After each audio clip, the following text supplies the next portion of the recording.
दोस्तों A1 aptitude academy में आपका एक बार स्वागत है। आज के वीडियो में हम क्लास 9 का मैथमेटिक्स का सिलेबस डिस्कस करेंगे जो 2021-2022 के लिए निर्धारित किया गया है। सबसे पहले हम देख लेते हैं कि इसमें कौन-कौन से यूनिट्स हैं और उनके लिए कितने-कितने मार्क्स एलोकेट किए गए हैं। तो हमारा पहला यूनिट है नंबर सिस्टम। तो नंबर सिस्टम के लिए 8 नंबर हैं। उसके बाद हमारे पास अलजेब्रा है। तो अलजेब्रा के लिए हमारे पास 17 मार्क्स हैं। उसके बाद हमारे पास कोऑर्डिनेट ज्योमेट्री है। तो कोऑर्डिनेट ज्योमेट्री के लिए 4 नंबर हैं। और उसके बाद हमारे पास ज्योमेट्री है। तो ज्योमेट्री के लिए हमारे पास 28 मार्क्स हैं। देखिए ज्योमेट्री के लिए बहुत ज़्यादा मार्क्स हैं तो इस पर ज़्यादा हमें फोकस करना पड़ेगा। उसके बाद हमारे पास मेंसुरेशन है। तो मेंसुरेशन के लिए 13 मार्क्स हैं। उसके बाद हमारे पास स्टैटिस्टिक्स एंड प्रोबेबिलिटी है। तो इसके लिए 10 मार्क्स हैं। तो टोटल ये मार्क्स हो जाते हैं 80। तो इंटरनल मार्क्स आपके 20 रहते हैं। तो ग्रैंड टोटल हो जाते हैं 100 मार्क्स। तो ये डिस्ट्रीब्यूशन था, मार्क्स डिस्ट्रीब्यूशन। अब हम डिटेल सिलेबस डिस्कस कर लेते हैं। तो डिटेल सिलेबस में सबसे पहले हमारे पास नंबर सिस्टम। तो नंबर सिस्टम में जो फर्स्ट टॉपिक है वो है रियल नंबर। देखिए पहला तो यूनिट होते हैं, यूनिट के बाद हमारे पास टॉपिक्स हैं। तो या चैप्टर कह सकते हैं आप। तो यूनिट के अंदर चैप्टर रहेगा। तो यूनिट हमारे पास नंबर सिस्टम है और नीचे हमारे पास चैप्टर है रियल नंबर्स का। अब रियल नंबर क्या होता है आपको पता होगा। तो रियल नंबर आपको अगर नहीं आइडिया तो मैं थोड़ा सा आइडिया दे देता हूँ आपको। तो real number is a combination of rational numbers and irrational numbers. ठीक है। अब रैशनल नंबर क्या होता है, इररेशनल नंबर क्या होता है, वो सब इतना डिस्कस नहीं कर पाएंगे हम यहाँ पर। तो हम एक बार देख लेते हैं कि रियल नंबर्स में क्या क्या इन्वॉल्व है यहाँ पर। सबसे पहले है टॉपिक हमारे पास review of representation of the natural numbers. ठीक है। अब नेचुरल नंबर क्या है, नेचुरल नंबर कहाँ से स्टार्ट होते हैं, 1 से स्टार्ट होते हैं, कहाँ तक जाएंगे, इन्फिनिटी तक जाएंगे। तो इनका रिप्रेजेंटेशन, ठीक है, कहाँ कैसे रिप्रेजेंट करना है, ठीक है, नेचुरल नंबर्स को। उसके बाद इंटीजर्स, इंटीजर्स को कैसे रिप्रेजेंट करते हैं। तो इंटीजर्स और नेचुरल नंबर में क्या डिफरेंस है। तो इंटीजर्स में हमारे पास जीरो भी होता है और माइनस वाले भी सारे नंबर हैं। ठीक है। तो माइनस इन्फिनिटी टू इन्फिनिटी जो होल नंबर्स हैं वो सब हमारे इंटीजर्स भी हैं। होल नंबर्स जीरो से स्टार्ट होते हैं, नेचुरल नंबर 1 से स्टार्ट होते हैं, इंटीजर्स हमारे माइनस इन्फिनिटी से इन्फिनिटी तक जाते हैं। तो ये डिफरेंस होता है इनमें। तो यहाँ पर उसके बाद क्या है हमारे पास रैशनल नंबर्स। ठीक है। रैशनल नंबर को भी हमने रिप्रेजेंट करना है। कहाँ पर रिप्रेजेंट करना है, ऑन द नंबर लाइन। ठीक है। तो ये फर्स्ट टॉपिक हो गया कि रिप्रेजेंटेशन कैसे होना है हमारे नेचुरल नंबर्स की, इंटीजर्स की और रैशनल नंबर्स की, कहाँ पर, नंबर लाइन के ऊपर। उसके बाद रिप्रेजेंटेशन ऑफ द टर्मिनेटिंग। ठीक है। Terminating and non terminating. ठीक है। Terminating and non terminating recurring. ठीक है। Recurring decimal with number line. ठीक है। नंबर लाइन के ऊपर इस टाइप के जो हमारे पास नंबर्स हैं। ठीक है। Terminating and non terminating. Terminating क्या होता है, जो खत्म हो जाता है। ठीक है। डेसिमल के बाद जो खत्म हो गया वो है टर्मिनेटिंग। और नॉन टर्मिनेटिंग क्या है, जो खत्म नहीं होता डेसिमल के बाद, जो चलता रहता है। ठीक है। और रिकरिंग क्या होता है, जो अपने आप को रिपीट करता रहता है। तो इस टाइप के जो नंबर्स हैं उनको कैसे रिप्रेजेंट करना है हमने नंबर लाइन के ऊपर। देन थ्रू सक्सेसिव, ठीक है, थ्रू सक्सेसिव मैनिफेस्टेशन। तो ये टेक्निक है। उसके बाद क्या है, rational numbers as, rational numbers को as recurring terminating, rational numbers को एज रिकरिंग टर्मिनेटिंग। ठीक है। ऑब्लिक टर्मिनेटिंग डेसिमल्स, इस तरह से रिप्रेजेंट करना है रैशनल नंबर्स को। और लास्ट में हमारे पास है operations on the real numbers. Real numbers के ऊपर हमारे पास कौन कौन से ऑपरेशंस होते हैं। ठीक है। तो ये हमारा फर्स्ट हो गया। रियल नंबर के अंदर भी जो फर्स्ट हमारे पास सब टॉपिक कह सकते हैं आप। ठीक है। वो है ये हमारा। तो उसके बाद हम सेकंड देखते हैं क्या है, examples of the non recurring. अभी तक हम ऊपर हमने बात की कि रिकरिंग, रिकरिंग क्या था, जो रिपीट करता है अपने आप को। ठीक है। यहाँ पर अब क्या आ गया, non recurring, oblique non terminating. ठीक है। नॉन रिकरिंग जो रिपीट नहीं करेगा, नॉन टर्मिनेटिंग जो खत्म नहीं होगा, चलता रहेगा, ठीक है। जैसे पाई है, पाई में क्या है, चलता जाएगा 3.14 आगे 4 के बाद खत्म नहीं होता, वो चलता रहता है, ठीक है। तो डेसिमल्स। उसके बाद क्या है, existence of the non rational numbers. तो यहाँ पर ये बेस बना रहा है, ठीक है, कि रैशनल नंबर्स के अलावा भी जो नंबर होते हैं वो भी होते हैं, ठीक है। तो नॉन रैशनल नंबर का एग्जिस्टेंस है, ठीक है, ये शो करना चाह रहा है। और उसको हम क्या बोलेंगे, उसको हम बोलेंगे इर्रेशनल नंबर्स। जो नंबर्स रैशनल नहीं है वो क्या बन गए, इर्रेशनल नंबर, ठीक है।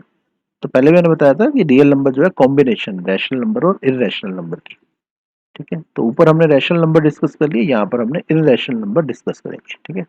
तो इर्रेशनल नंबर के कुछ एग्जांपल्स हैं, √2, √3, ये सब क्या है, इनरेशनल नंबर के एग्जांपल्स हैं, अंडर, ठीक है। एंड देयर रिप्रेजेंटेशन, अब इनको भी हमने रिप्रेजेंट करना है, ठीक है। कहाँ पर रिप्रेजेंट करना है, on the number line.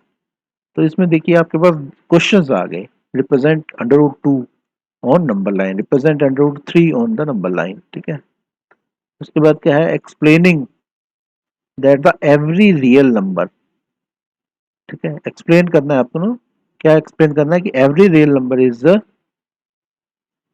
Represented by A number point, ठीक है, sorry unique point on the number line, ठीक है। हर एक जो रियल नंबर है उसको हम एक यूनिक पॉइंट से नंबर लाइन पर रिप्रेजेंट कर सकते हैं। एंड कन्वर्सली, कन्वर्सली मतलब इसका उल्टा, ठीक है। तो उल्टा क्या होगा इसका, every point on the number line, ठीक है, रिप्रेजेंट से यूनिक रियल नंबर, ठीक है। तो नंबर लाइन के ऊपर हर एक पॉइंट जो है एक रियल नंबर को रिप्रेजेंट करता है, ठीक है। ये है गया इसका उल्टा। तो हर एक नंबर को हम नंबर लाइन पर एक यूनिक पॉइंट से रिप्रेजेंट कर सकते हैं, और दूसरा उल्टा क्या है इसका, हर एक पॉइंट नंबर लाइन के ऊपर एक रियल नंबर को रिप्रेजेंट करता है, ठीक है। उसके बाद थर्ड क्या है टॉपिक इसमें, तो थर्ड टॉपिक क्या है रियल नंबर में, डेफिनेशन, ठीक है। किसका डेफिनेशन है, डेफिनेशन ऑफ द nth, ठीक है, nth root of a real number. अब रियल नंबर की हमने nth रूट निकालनी है, ठीक है, फर्स्ट सेकंड, ठीक है, फर्स्ट सेकंड थर्ड फोर्थ, ठीक है। तो nth मतलब कुछ भी हो सकता है, n कैन बी एनीथिंग, ठीक है, फर्स्ट 1 हो सकता है, n can be 2, n can be 3, so on, ठीक है। तो nth रूट हमने निकालनी है किसी रियल नंबर की, ठीक है। रूट्स पता है आपको कैसे निकालते हैं किसी भी उसके नंबर के, ठीक है। तो रूट होता क्या है, उसको तोड़ते जाओ तोड़ते जाओ तोड़ते जाओ, ठीक है, रूट्स बनते हैं।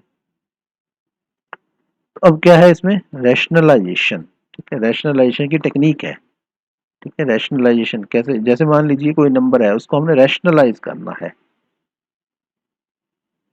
अब रैशनलाइज कैसे करेंगे, with precise, with precise meaning of real numbers of the type, ठीक है। अब इसने टाइप दिया है आपको कि किस टाइप के आपको नंबर मिलेंगे जिनको आपने रैशनलाइज करना है, ठीक है, रियल नंबर में।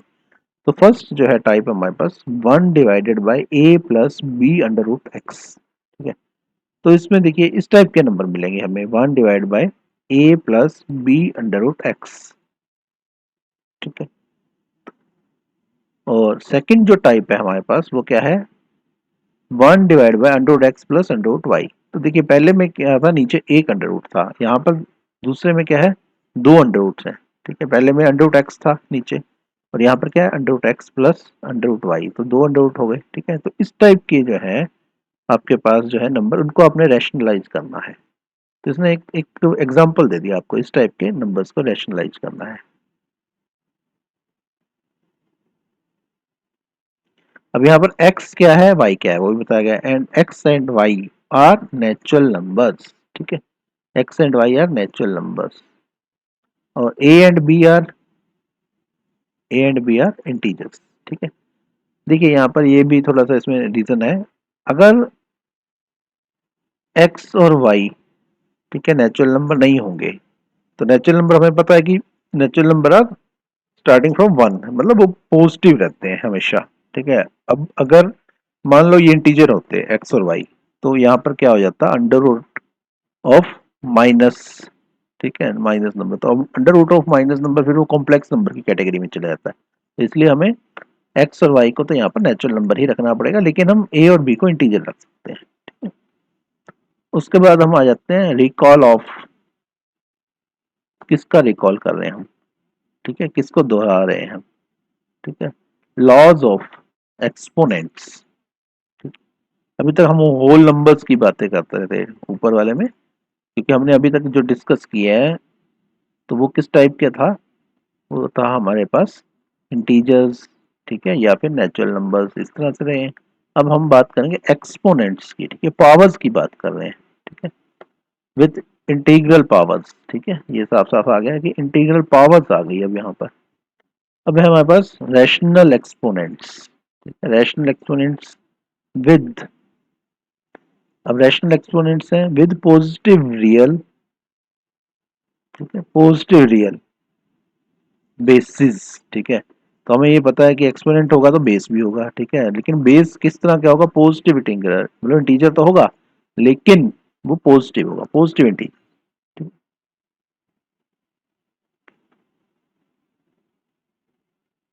अब पर्टिकुलर केस है to be done particular case, ठीक है,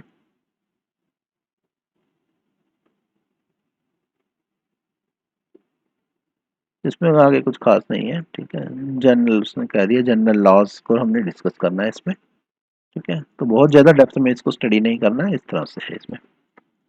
अब हम यूनिट नंबर सेकंड पर आ जाते हैं। तो यूनिट नंबर सेकंड, ये है यूनिट हमारा अलजेब्रा का। तो अलजेब्रा में हमारे पास सबसे पहले पॉलिनोमियल्स हैं, ठीक है, पॉलिनोमियल्स। तो अलजेब्रा हमारा जैसे 23 पेयर्स हैं, तो पेयर्स का ज़्यादा मतलब नहीं, हमें तो मार्क्स से मतलब था, लेकिन अलजेब्रा काफ़ी डिटेल में हमें स्टडी करना है। तो इसमें यहाँ पर सबसे पहला टॉपिक है पॉलिनोमियल्स। अब पॉलिनोमियल होता क्या है, देखिए दो टर्म्स है, एक है मोनोमियल और दूसरा है पॉलिनोमियल, ठीक है। अब पॉलिनोमियल में क्या क्या आ जाता है, जैसे बाइनोमियल, ट्राइनोमियल, ये सब पॉलिनोमियल में आएंगे। और मोनोमियल, ठीक है, मोनो मतलब वन, पॉली मतलब मोर देन वन, ठीक है। तो सबसे पहले आता है definition of polynomial, definition of polynomial in one variable. अब वेरिएबल क्या होता है, ठीक है, देखिए वेरिएबल का उल्टा होता है कांस्टेंट, ठीक है, वेरिएबल का उल्टा है कांस्टेंट। तो कांस्टेंट की वैल्यू हमारी कांस्टेंट रहती है, जैसे वन है तो वन की वैल्यू वन ही रहेगी, टू की वैल्यू टू ही रहेगी, ये सब क्या है, कांस्टेंट है। जीरो भी कांस्टेंट है। लेकिन मान लीजिए हम एक्स कहते हैं, एक्स, तो x is equal to one, ठीक है, x is equal to one, तो यहाँ पर एक्स क्या है, वेरिएबल है, ठीक है। X is equal to two, यहाँ पर एक्स क्या है, वेरिएबल है, मतलब एक्स की वैल्यू चेंज हो सकती है, अगर x can be one, x can be two, तो एक्स की वैल्यू अगर चेंज हो सकती है तो एक्स इज ए वेरिएबल। अगर एक्स की वैल्यू चेंज नहीं होती है तो एक्स क्या है, कांस्टेंट है, ठीक है। तो वेरिएबल की वैल्यू चेंज हो सकती है, ठीक है, वेरिएबल की वैल्यू चेंज हो सकती है और हमारी कांस्टेंट की वैल्यू चेंज नहीं हो सकती, ठीक है। तो x can be a variable, ठीक है, y can be a variable. तो वेरिएबल कुछ भी हो सकता है, जरूरी नहीं है कि x और y ही वेरिएबल हो, हम a और b से भी डेजिग्नेट कर सकते हैं इसको वेरिएबल को, ठीक है, लेकिन कंडीशन क्या है कि वेरिएबल की वैल्यू चेंज होती रहती है।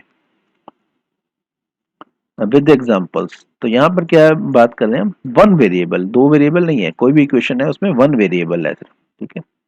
अब जैसे मैं कहता हूँ x plus one is equal to zero, x plus one is equal to zero, ये सिंपल एक लीनियर इक्वेशन है। तो यहाँ पर वेरिएबल कौन है, एक्स वेरिएबल है, वन और जीरो कॉन्स्टेंट्स हैं, ठीक है। तो यहाँ पर लेकिन वेरिएबल वन ही है, ठीक है, वेरिएबल कौन सा है, वन है, वन मतलब x, x is a variable, ठीक है। और इसके कितने वेरिएबल हैं, ठीक है, इस फॉर्म में सोचो आप, तो इसमें एक ही वेरिएबल है, वो है एक्स।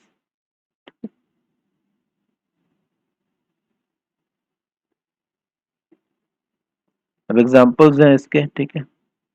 उसके बाद क्या है, काउंटर एग्जांपल्स, उल्टे एग्जांपल्स, ठीक है। देन कोफिशिएंट, कोफिशिएंट्स क्या होते हैं, coefficients of A polynomial, coefficient of polynomial क्या होता है, ठीक है, कोफिशिएंट आपको पता है क्या होता है, ठीक है। उसके बाद टर्म्स ऑफ ए पोलिनोमियल, तो इसका मीनिंग ये है कि पोलिनोमियल के साथ कौन कौन से टर्म्स एसोसिएटेड हैं उनका पता होना चाहिए। उसके बाद है जीरो, जीरो पोलिनोमियल क्या होता है, ठीक है, जीरो पोलिनोमियल क्या होता है। उसके बाद है डिग्री क्या होती है पोलिनोमियल की, ठीक है, पोलिनोमियल की डिग्री क्या है। 1 है, 2 है, कितनी है डिग्री, ठीक है। देन कांस्टेंट क्या होता है, जैसे कांस्टेंट तो मैंने बता ही दिया आपको क्या होता है, ठीक है। उसके बाद लीनियर, ठीक है, कांस्टेंट के बाद लीनियर है, लीनियर के बाद क्या है, क्वाड्रेटिक है, क्वाड्रेटिक के बाद क्या है, क्यूबिक है, ठीक है, क्यूबिक पॉलिनोमियल, ठीक है। क्वाड्रेटिक में पावर कितनी रहेगी, 2 रहेगी। जैसे क्वाड्रेटिक इक्वेशन है, तो क्वाड्रेटिक इक्वेशन किस फॉर्म में होते हैं, general form of quadratic equation क्या है, a x square plus b x plus c is equal to 0, ये जनरल फॉर्म है क्वाड्रेटिक इक्वेशन की। तो इसमें क्या है, क्यों हम बोलेंगे हम इसको क्वाड्रेटिक, क्योंकि हाईएस्ट जो पावर है वेरिएबल की वो है 2, ठीक है, इसलिए हम क्वाड्रेटिक बोलते हैं। अब मान लीजिए हमने क्यूबिक दिखानी है, क्यूबिक इक्वेशन, तो उसमें क्या रहेगा, x cube plus x square plus x plus 1 is equal to 0, ठीक है। तो यहाँ पर क्या हाईएस्ट पावर क्या हो जाएगी किसी वेरिएबल की, वो क्या है 3, तो इसलिए क्यूबिक इक्वेशन हो गई, ठीक है। अब लीनियर इक्वेशन में क्या होगी, हाईएस्ट पावर क्या रहेगी, 1 रहेगी, तो x plus 1 is equal to 0। और कांस्टेंट क्या है, ठीक है, कांस्टेंट में x नहीं रहेगा, ठीक है। तो अगर हमारे पास कोई आ जाती है इक्वेशन कांस्टेंट, तो इसका मतलब जैसे 1 है, ओनली 1 लिखा हुआ है, तो वो कांस्टेंट इक्वेशन है। x की power 0 plus 1 is equal to 0 ऐसे कह सकते हैं हम, ठीक है। तो x की पावर 0 क्या होती है, 1 होता है, ठीक है। तो इस तरह से हमारे पास वो हमारे कांस्टेंट की इक्वेशन है। तो इस तरह से ये इक्वेशंस चलती हैं, ठीक है। अभी हमने हाईएस्ट पावर 3 तक की यहाँ पे क्यूबिक की बात की है, तो क्यूबिक से ऊपर भी जा सकती है, कहीं तक भी जा सकते हैं, ठीक है। तो क्यूबिक पॉलिनोमियल्स, देन उसके बाद आ गया मोनोमियल्स, ठीक है। मोनोमियल्स, मोनोमियल मतलब कि जो पॉलिनोमियल नहीं है, ठीक है। पॉलिनोमियल में क्या रहेगी, जो हमारे पास वो रहेगी 1 से ज्यादा, यहाँ पर क्या रहेगा 1 से कम, 1 रहेगा, ठीक है, मोनोमियल में 1 रहेगा। बाइनोमियल में जैसे 2 रहती है, ठीक है, बाइनोमियल में 2 रहती है, ट्राइनोमियल में क्या रहेंगी, 3 रहेगी, ठीक है। अब क्या है, फैक्टर्स, फैक्टर्स एंड मल्टीपल्स। अब फैक्टर क्या होता है, मल्टीपल क्या होता है, मैंने एक वीडियो बनाया हुआ है नंबर सिस्टम पे, अगर आपको थोड़ा सा नंबर सिस्टम के बारे में पता करना है, क्योंकि यहाँ पर पूरा नंबर सिस्टम पहले आपको थोड़ा आइडिया होना चाहिए, ठीक है। आप उस वीडियो को देख सकते हैं, number system lecture 1 and lecture 2, तो उसमें पूरा बताया गया है कि numbers, different type of number कौन कौन से हैं, उनके फैक्टर्स क्या हैं, मल्टीपल क्या हैं, तो वो वीडियो भी आप देख सकते हैं, बहुत अच्छा वीडियो बनाया हुआ है। तो अब यहाँ फैक्टर्स एंड मल्टीपल, तो फैक्टर्स क्या हैं, जैसे मान लीजिए किसी पार्ट को हम तोड़ते जाएंगे, ठीक है, जैसे 32 है, तो 32 के फैक्टर्स क्या आएंगे, 2 इंटू 2 इंटू 2 इंटू 2 इंटू 2, मतलब 5 बार, 2 को 5 बार मल्टीप्लाई करो, ठीक है, तो वो बन गए फैक्टर्स किसके, 32 के। 4 के फैक्टर्स क्या है, सिंपल करते हैं हम, 2 इंटू 2, ठीक है। तो ये तो हो गए फैक्टर्स। तो मल्टीपल क्या होते हैं, मल्टीपल क्या है, आप आगे बढ़ते हैं, जैसे फैक्टर में तो हम तोड़ रहे हैं, ठीक है, मल्टीपल में क्या है, हम आगे बढ़ा रहे हैं, मल्टीपल मल्टीप्लाई करना है आपने यहाँ पर। जब अब जैसे 2 के मल्टीपल क्या होंगे, तो 2 का नंबर, ठीक है, 2 का टेबल सॉरी, तो 2 के बाद क्या हो गया 4, 4 के बाद क्या हो गया 6, 6 के बाद क्या हो गया 8, 8 के बाद क्या हो गया 10, तो ये सब मल्टीपल है 2 के। अब zeros of A polynomial, polynomial के जीरोज क्या हैं, ठीक है। उसके बाद आ जाते हैं आपके पास motivate and state the remainder theorem, ठीक है। अब रिमाइंडर थ्योरम आपको डिस्कस करनी है यहाँ पर, ठीक है। तो ये सीधा क्वेश्चन आ जाता है कई बार, ठीक है, डिस्कस रिमाइंडर थ्योरम। अब रिमाइंडर क्या होता है, ठीक है, शेषफल। जैसे मान लीजिए आप डिवाइड कर रहे हैं, जैसे मैंने डिवाइड किया 7 को 2 से डिवाइड करना चाह रहा हूँ मैं, तो 2 इंटू 3 6, तो 7 में से 6 गया 1, तो 1 क्या है, रिमाइंडर है, ठीक है। पहले तो रिमाइंडर का पता होना चाहिए आपको, रिमाइंडर है क्या, उससे बनती है रिमाइंडर थ्योरम, ठीक है, with examples. Then statement and proof of the factor theorem, ठीक है। पहले रिमाइंडर थ्योरम आपको पता होनी चाहिए, उसके बाद फैक्टर थ्योरम पता होनी चाहिए। देन फैक्टराइजेशन, ठीक है, फैक्टराइजेशन किसकी, of a x square plus b x plus c is equal to, sorry, a x plus b x plus plus c, ठीक है, where a is not equal to 0। देखिए यहाँ कंडीशंस भी होती हैं, a is not equal to 0, अगर ए 0 हो जाएगा तो क्या होगा, ए अगर 0 हो जाएगा तो ये इक्वेशन रह जाएगी बी एक्स प्लस सी, ठीक है। तो a is not equal to 0 की कंडीशन है, तो इसको हम क्वाड्रेटिक इक्वेशन बोलते हैं। ये चीज general form of quadratic equation, ठीक है। अब हमने करना क्या है, इसकी करनी है फैक्टराइजेशन, ठीक है। इसको तोड़ना है, तोड़ तोड़ के छोटा कर देना है, ठीक है। तो वो कैसे होनी है, अब उसके बाद क्या है, ये सब तो इसकी कंडीशन थी। ए क्या है, बी क्या है, ए जीरो नहीं है, बी और सी रियल नंबर होने चाहिए, ठीक है। ये इसी की बात कर रहा है। End of the cubic polynomial, अब क्यूबिक पॉलिनोमियल के भी फैक्टर बना सकते हैं आप। तो क्यूबिक पॉलिनोमियल इसी फॉर्म में कैसा हो सकता है, वो हो सकता है a x cube plus b x square plus c x, ठीक है, plus d is equal to 0, तो क्यूबिक हो जाएगा। अब देखिए नीचे कुछ एक आपको आइडेंटिटीज दी हुई हैं, ठीक है। तो इन आइडेंटिटीज को आपको देखना है, ठीक है। ये सब आइडेंटिटीज हैं, x plus y plus z whole square, ठीक है, कितना होता है ये। तो इस पर बेस क्वेश्चन मिलेंगे आपको, तो आइडेंटिटीज तो याद भी रखनी पड़ेंगी आपको, और इस पर बेस्ड क्वेश्चंस की प्रैक्टिस करनी पड़ेगी।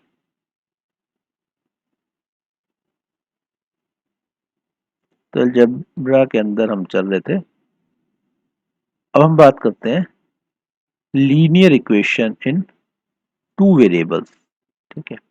Linear equation in two variables. अब पहले वाले टॉपिक और इस टॉपिक में डिफरेंस क्या है, ठीक है। वहां पर पोलिनोमियल था, ठीक है, पोलिनोमियल था, और लेकिन वेरिएबल एक ही था। देखिए ऊपर वाले में ओनली एक्स वाई नहीं है कहीं भी, तो एक वेरिएबल की बात की थी हमने, ठीक है। यहाँ पर क्या है, वेरिएबल तो एक से ज्यादा होंगे, कितने होंगे, टू वेरिएबल्स, लेकिन इक्वेशन जो होगी वो लीनियर होगी। वहां पर इक्वेशन लीनियर नहीं थी, ठीक है, वहां पॉलिनोमियल्स थे। तो यहाँ पर क्या है, इक्वेशन तो लीनियर है लेकिन वेरिएबल बढ़ा दिए गए। इससे ऊपर क्या हो सकता है, इससे ऊपर ये हो सकता है कि वेरिएबल भी दो हो जाए और इक्वेशन भी नॉन लीनियर हो, ठीक है। लेकिन अभी हम वहां तक नहीं जा रहे, हम थोड़ा सिंप्लीफाई कर रहे हैं। तो यहाँ पर क्या लीनियर इक्वेशन है और टू वेरिएबल्स है, तो इसका एग्जांपल देखते हैं सबसे पहले। X plus y is equal to one, ठीक है, ये इसका बेस्ट एग्जांपल है। X plus y is equal to one या x plus y is equal to zero. तो यहाँ पर क्या हो गया, एक्स और वाई तो दो वेरिएबल हो गए, ठीक है, लेकिन पावर्स क्या है वेरिएबल की, वन है। एक्स की पावर क्या है, वन है, वाई की पावर क्या है, वन है। तो इसलिए इक्वेशन क्या है, लीनियर इक्वेशन है। अगर एक्स की पावर टू होती तो ये इक्वेशन लीनियर नहीं रहती, फिर नॉन लीनियर हो जाती है।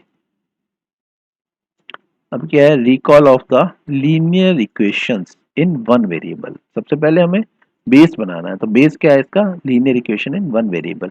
तो वो क्या होगी, जैसे x plus one is equal to zero, ये linear equation in one variable है, ठीक है। उसके बाद इंट्रोडक्शन है, किसकी introduction, introduction to the equation, ठीक है, इन द टू वेरिएबल। ये बता ही दिया मैंने, x plus y is equal to one, ये हो गया। उसके बाद क्या, फोकस किस पर करना हमने, linear equations of the type, ठीक है।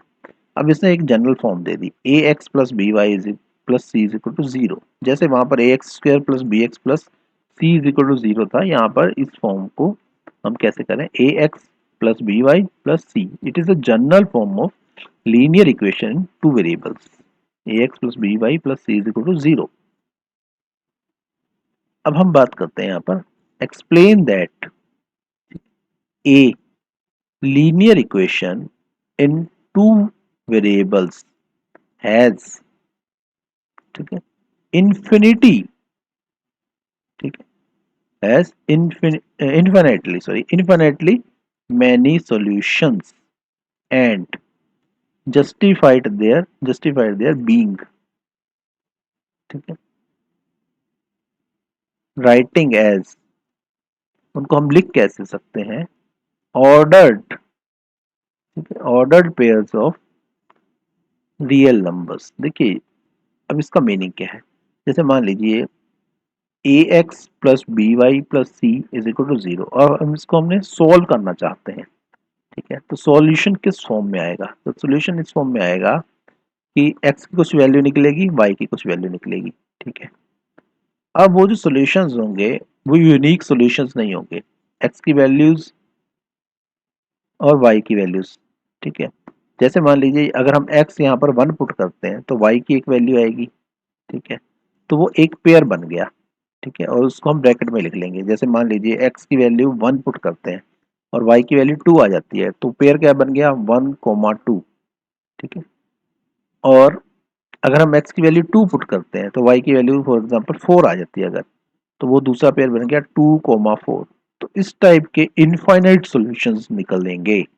ठीक है, और हम उसको हम ऑर्डर्ड पेयर्स में रख सकते हैं। ठीक है, तो ये दिखाना चाह रहा है यहाँ पर। और जो सॉल्यूशंस हैं उसमें जो नंबर्स हैं जैसे 1,2 या 2,4, तो ये क्या रियल नंबर्स आएंगे। ठीक है,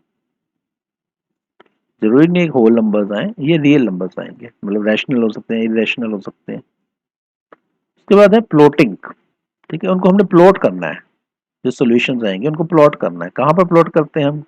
ठीक है, ग्राफ के ऊपर प्लॉट करते हैं। ठीक है, and showing they lie on A line. ठीक है, ये शो करना है कि वो एक सिंगल लाइन के ऊपर जितने भी सॉल्यूशंस हैं वो एक सिंगल, अगर हम उसको जोड़ते हैं, ठीक है, उन पॉइंट्स को अगर हम एक दूसरे से कनेक्ट करते हैं तो एक सिंगल लाइन बनेगी। ठीक है, तो ये शो करना हमें। उसके बाद क्या है graph, graph of the linear equation. ठीक है, जब प्लॉट करोगे तो ग्राफ ऑटोमेटिकली बन जाएगा।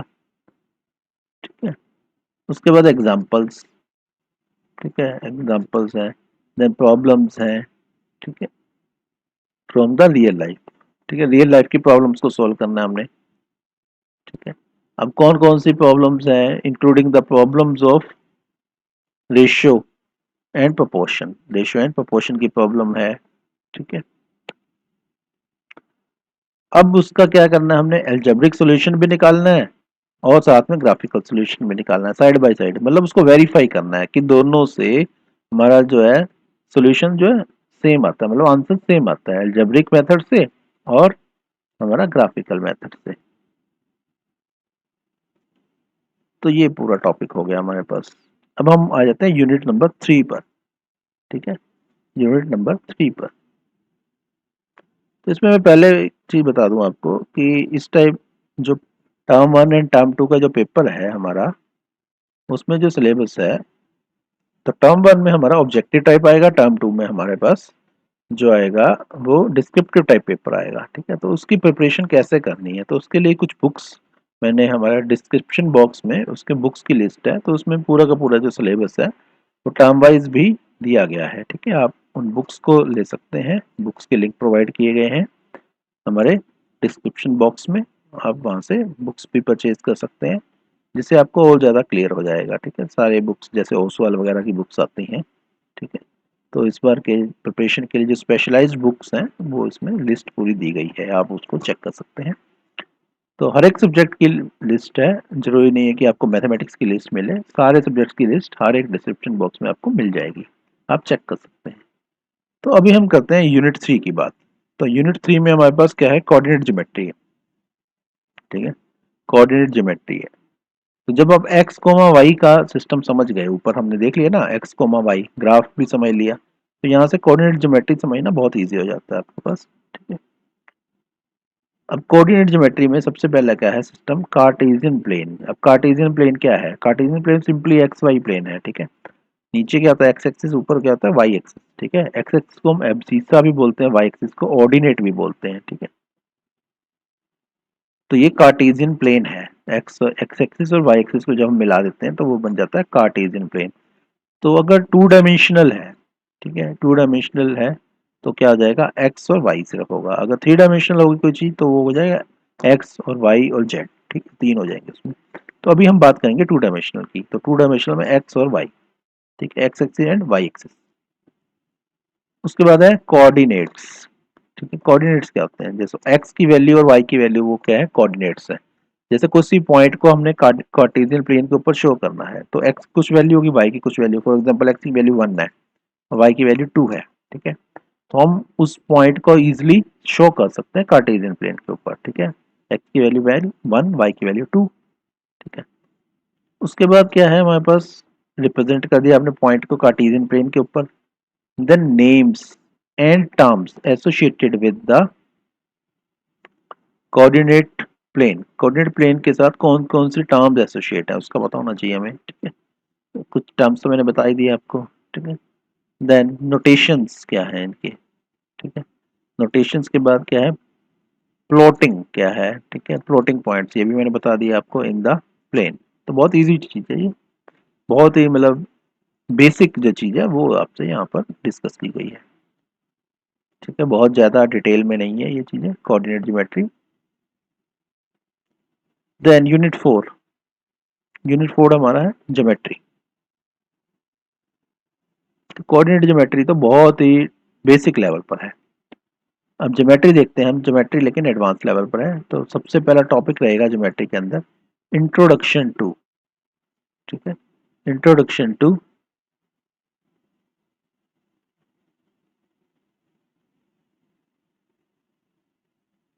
यूलिसिड्स ज्योमेट्री के इंट्रोडक्शन है। लेकिन मैं इसमें एक चीज देख रहा हूँ, नॉट फॉर असेसमेंट, ठीक है, ये साथ में लिखा हुआ है नॉट फॉर असेसमेंट। इसका मीनिंग ये है कि ये एग्जाम में शायद नहीं आएगा। ये नॉट फॉर असेसमेंट का मीनिंग है कि एग्जाम में नहीं आएगा, ठीक है। इसका तो आप प्रीवियस पेपर्स चेक कर सकते हैं इसमें। तो मैं इसको बहुत ज़्यादा आगे नहीं पढ़ूंगा इसको, ठीक है, इसको मैं छोड़ दूंगा, जो चीज़ एग्जाम में नहीं आनी है, ठीक है। नॉट फॉर असेसमेंट का मीनिंग यही है यहाँ पर। फिर भी आप देख सकते हैं, अगर आपको नॉलेज चाहिए इसकी तो आप इसको स्टडी कर सकते हैं, ठीक है, लेकिन मैं इसको यहाँ पर डिस्कस ही नहीं करूँगा। मैं सीधा आता हूँ लाइंस एंड, क्योंकि वैसे भी वीडियो लंबा हो रहा है, तो लाइंस एंड एंगल्स पर, ठीक है, लाइंस एंड एंगल्स पर। तो ज्योमेट्री बेसिकली यहीं से स्टार्ट होती है, लाइंस एंड एंगल्स, वो छोटे टाइप का पार्ट था। सबसे पहले हम देख लेते हैं मोटिवेट, ठीक है। मोटिवेट में क्या है, इफ ए रे, ठीक है, इफ ए रे स्टैंड्स। अब रे क्या होती है, ठीक है। तो यहाँ पर तीन टर्म्स हैं, ठीक है, तीन टर्म्स में डिफरेंस पता होना चाहिए आपको। एक तो है लाइन, ठीक है, दूसरा है लाइन सेगमेंट, और तीसरी है रे। तो लाइन क्या है, लाइन माइनस इन्फिनिटी से इन्फिनिटी तक चल सकती है, ठीक है, उसकी लिमिट्स माइनस इन्फिनिटी से इन्फिनिटी तक है। दूसरा लाइन सेगमेंट, ठीक है, उस लाइन को अगर आप डेफिनेट बना दो, ठीक है, उस लाइन की एक पर्टिकुलर लेंथ हो, ठीक है, मतलब दोनों साइड से आपने काट दिया उसको, ठीक है, लाइन को, तो बन गया लाइन सेगमेंट, ठीक है। तो लाइन सेगमेंट की एक पर्टिकुलर लेंथ होगी। तीसरा है रे। तो रे में क्या होता है, एक पॉइंट तो फिक्स रहता है, लेफ्ट हैंड साइड वाला पॉइंट मान लो फिक्स कर दिया हमने, और राइट हैंड साइड वाला जो पॉइंट है वो फिक्स नहीं है, वो इन्फिनिटी तक जा रहा है, तो वो है रे, ठीक। तो जरूरी नहीं है कि लेफ्ट हैंड वाला ही फिक्स हो, राइट हैंड वाला भी फिक्स हो सकता है। तो रे, ठीक है, लेफ्ट हैंड में वर्टिकल, ठीक है, कहीं भी जा सकती है, इंक्लाइंड किसी टाइप की रे भी हो सकती है, ठीक है। तो एक पॉइंट फिक्स, दूसरा पॉइंट इन्फिनिटी तक जाता है, तो वो है रे। तो यहाँ हम बात कर रहे हैं कि इफ ए रे स्टैंड्स ऑन ए लाइन, रे एक लाइन के ऊपर स्टैंड कर रही है। तो मान लो लाइन तो हॉरिजॉन्टल है, रे हमारी वर्टिकल है, ठीक है, एग्जाम्पल के लिए लो, then the sum of the, ठीक है, two adjacent angles so formed is 180 degree, ठीक है, बहुत इजी है, कुछ नहीं है। एडजेसेंट एंगल्स का सम जो है वो हमेशा 180 होता है। तो अगर आप ऐसे भी बनाओगे, ठीक है, एक लाइन लो हॉरिजॉन्टल, दूसरी लाइन लो वर्टिकल, ले लो इंक्लाइन ले लो, ठीक है, रे को भूल जाओ मान लो, ठीक है। तो जो एंगल बनेगा नीचे, तो उनका सम क्या होगा, 180, ठीक है। ये तो दिखता भी है, वैसे भी पता है आपको, लेकिन यहाँ पर क्या है, इसको हमने थोड़ा प्रूव करना है इस चीज को कि सम जो है 180 होगा, ठीक है। उसके बाद क्या है, सेकंड टॉपिक इसमें, if two lines intersect vertically, दो लाइन एक दूसरे को वर्टिकली इंटरसेक्ट कर रही है, तो अपोजिट एंगल क्या है, वो इक्वल होते हैं, ठीक है। तो ये भी थ्योरम है, अपोजिट एंगल्स, ठीक है, of intersecting lines are equal, ठीक है। अब अपोजिट लाइन वो एडजेसेंट एंगल्स थे, ये अपोजिट एंगल्स है। देखिए थोड़ा सा इसमें आपको ना एंगल्स का देखना पड़ेगा कि एंगल्स जो है एडजेसेंट एंगल्स होते क्या हैं, दूसरा क्या है अपोजिट एंगल्स कैसे क्या होते हैं, ठीक है। तो अपोजिट आमने सामने वाले होते हैं, एडजेसेंट एक ही उसके ऊपर लाइन के ऊपर होते हैं एंगल्स, ठीक है।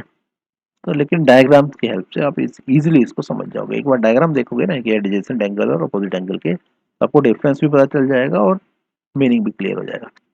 चलो हम थर्ड टॉपिक पे चलते हैं, रिजल्ट्स, ठीक है, results on the corresponding angles. अब थर्ड टाइप के एंगल्स आ गए, कोरोस्पोंडिंग एंगल्स, ठीक है, अल्टरनेट एंगल्स, ठीक है, अल्टरनेट एंगल्स।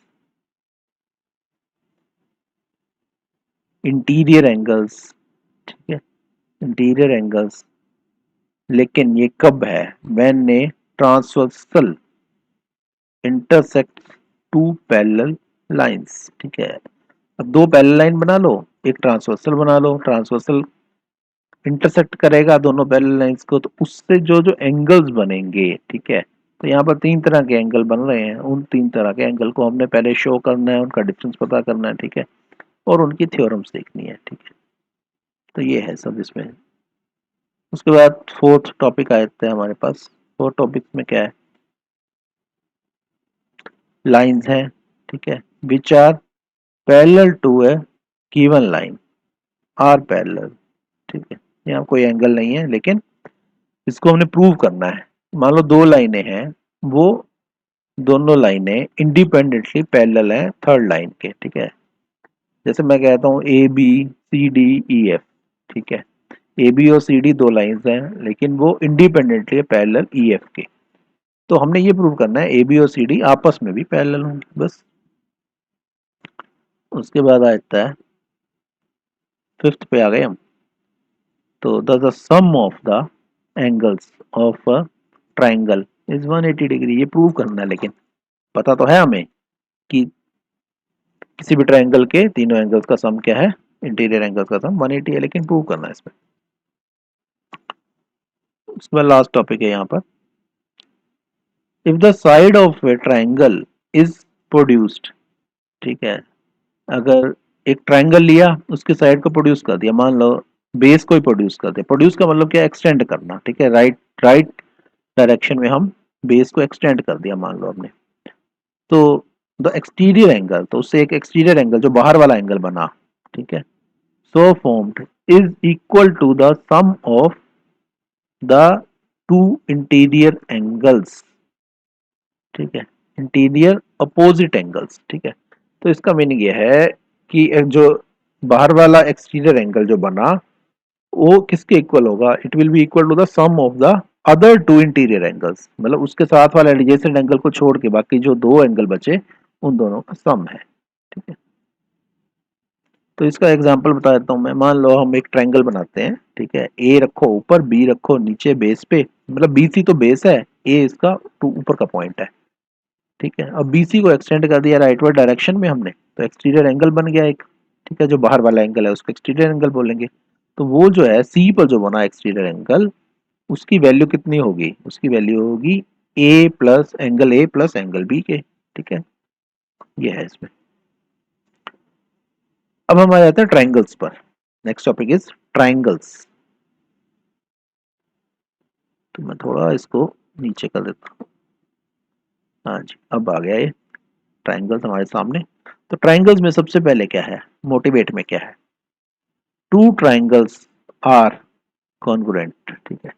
तो मैं ये इसलिए पढ़ रहा था, आपको बता दूं कि ट्राइंगल्स तो टॉपिक है। ट्राइंगल्स का क्या डिस्कस करेगा यहाँ पर? ये कॉन्ग्रुएंसी डिस्कस करेगा, कॉन्ग्रुएंसी, ठीक है।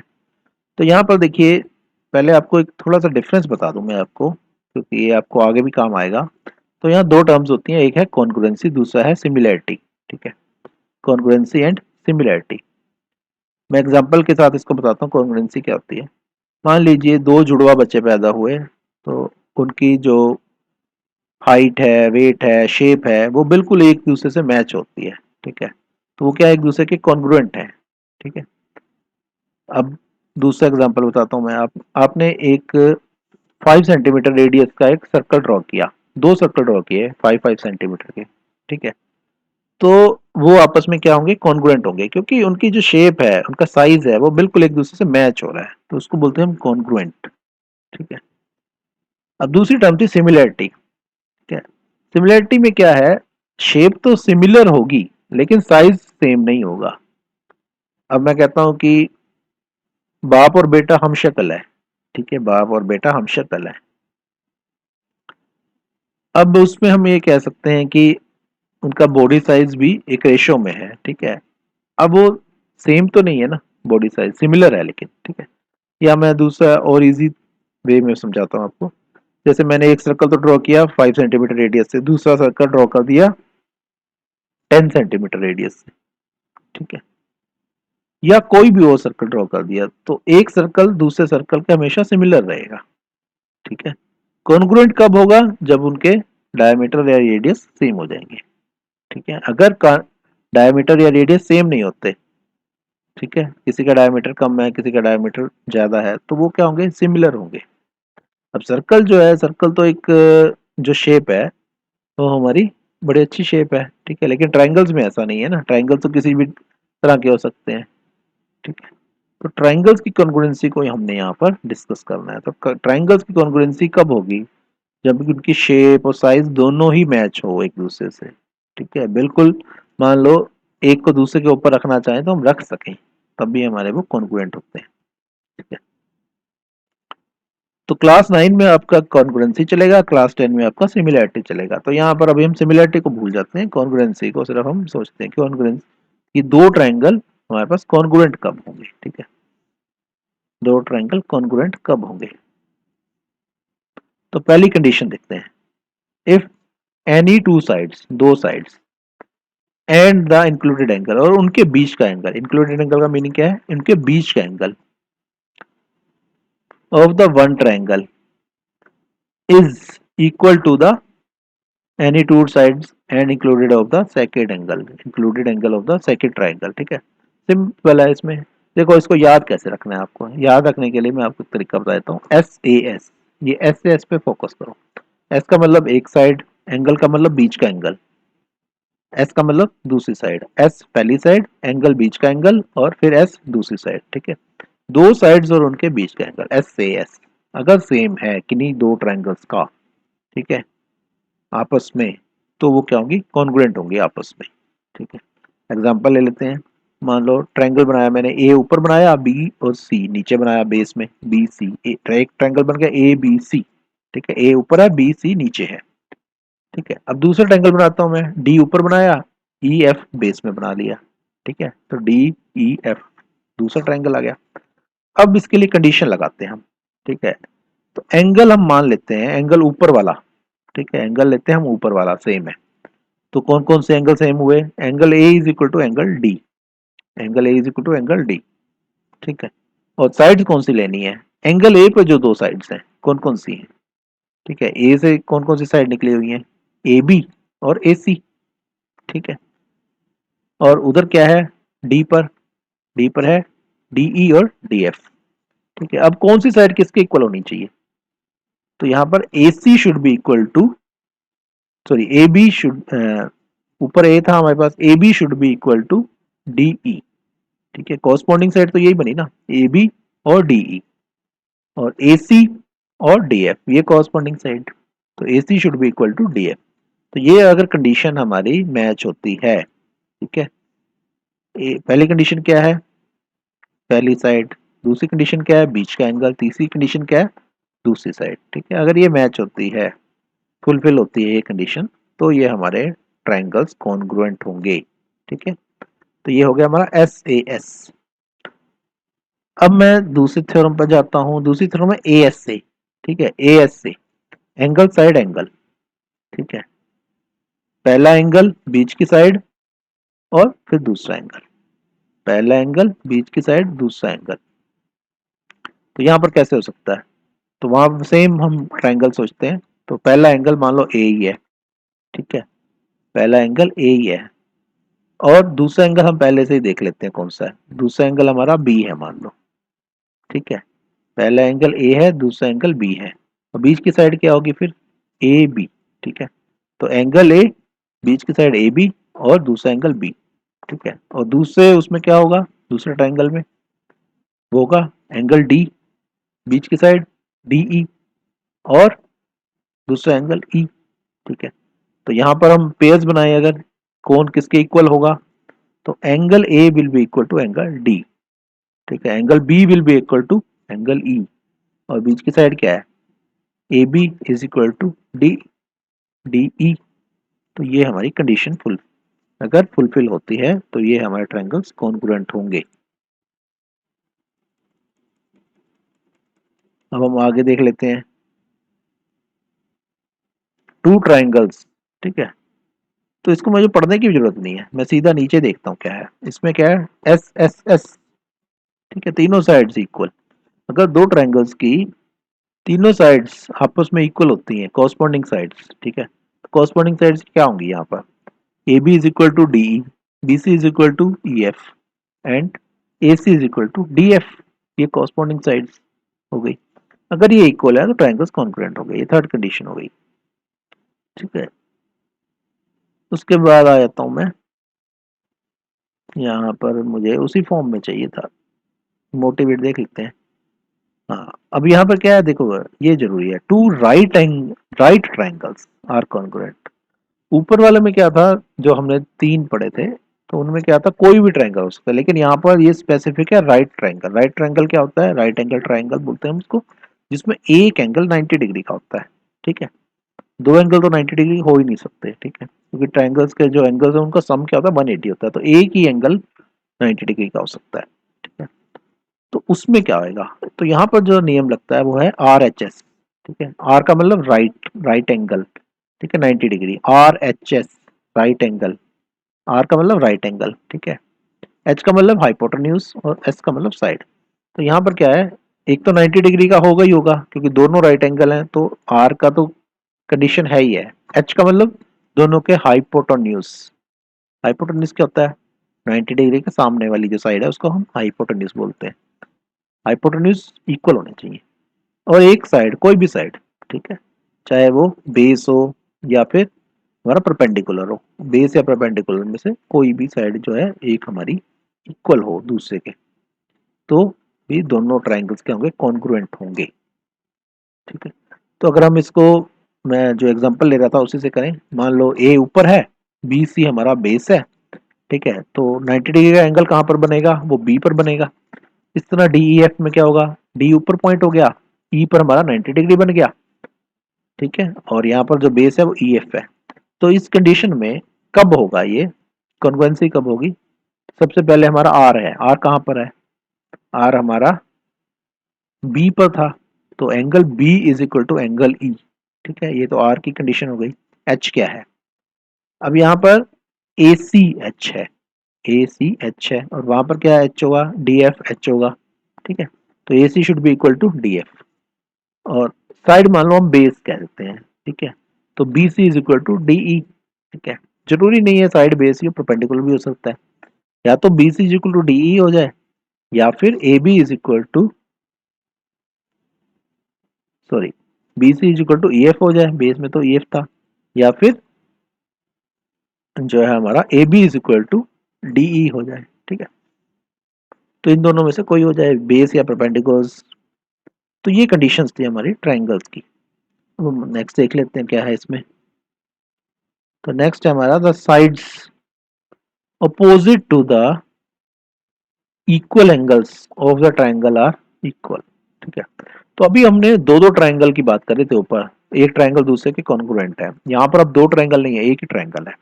ठीक है, और इसमें हमने प्रूव करना है एक ट्रायंगल के, ठीक है, the sides opposite to the equal angles.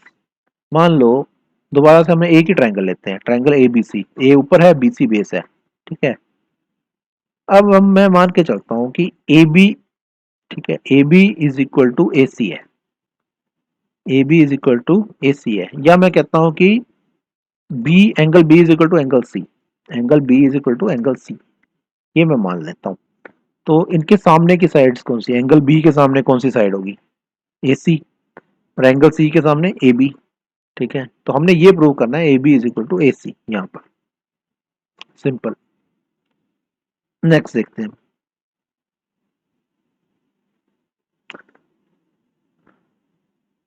Triangle inequalities. ठीक है, ट्रायंगल इनइक्वालिटीज, तो अभी तक हमने इक्वालिटीज की बात कर रहे थे। इनइक्वालिटी क्या होता है, इनइक्वालिटी होते हैं जो इक्वल ना हो। ठीक है, नॉन इक्वल, नॉन इक्वल में क्या होगा, मोर देन और लेस देन। ठीक है, तो ये ट्रायंगल इनइक्वालिटीज कुछ एक इसमें थ्योरम्स टाइप की रहती हैं ट्रायंगल इनइक्वालिटीज में। ठीक है, तो यहाँ पर मैं लिमिट्स नहीं, मुझे पता है कि इसमें कहाँ तक लिमिट्स हैं, क्योंकि यहाँ पर इसमें दिया नहीं हुआ, तो इसलिए मैं इसको डिस्कस नहीं करूंगा कि कौन कौन से आपने इनइक्वालिटीज करनी है। ठीक है, तो वो आप बुक्स में देख लेना। तो नेक्स्ट है हमारे पास टॉपिक क्वाड्रिलेटरल्स। क्वाड्रिलेटरल्स, तो ट्रायंगल और क्वाड्रिलेटरल में डिफरेंस क्या है? ट्रायंगल में 3 साइड्स होती हैं, क्वाड्रिलेटर में 4 साइड्स होती हैं, ठीक है, ये मेन डिफरेंस है। तो अब क्वाड्रिलेटर्स की थ्योरम्स क्या हैं? ट्रायंगल्स की तो हमने कॉन्ग्रुएंसी डिस्कस की है मेनली, तो यहाँ पर ट्रायंग क्वाड्रिलेटरल में क्या क्या है? तो फर्स्ट देखिए आप, द डायगोनल्स, ठीक है, divides the parallelogram into two congruent triangles, ठीक है। अब पैरेललोग्राम, पैरेललोग्राम क्या होता है? पैरेललोग्राम क्या होता है? जिनकी अपोजिट साइड्स, कोई भी ऐसा क्वाड्रिलेटरल जिसकी अपोजिट साइड्स इक्वल और पैरेलल हो, उसको बोलेंगे हम पैरेललोग्राम। अगर हम पैरेललोग्राम को डिवाइड कर देते हैं, डिवाइड कैसे करना है हमने? दो ट्राइंगल्स में with the help of their diagonal, ठीक है। अब मान लीजिए मैं एक पैरेललोग्राम आपको बताता हूँ कि पैरेललोग्राम कैसा है, ठीक है। पैरेललोग्राम सिंपल, मैं नीचे ए से स्टार्ट करता हूँ, ए बी सी डी, ठीक है। बेस क्या है? ए बी है, ठीक है, बेस इज ए बी।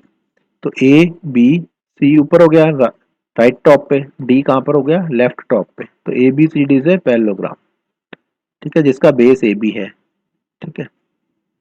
तो यहाँ पर एक डायगोनल लेता हूँ मैं, कौन सा डायगोनल? ए और सी। ए और सी को अगर ज्वाइन कर दिया मैंने तो वो बन गया डायगोनल। तो ए सी ने डिवाइड कर दिया पैरेललोग्राम को दो ट्राइंगल्स में।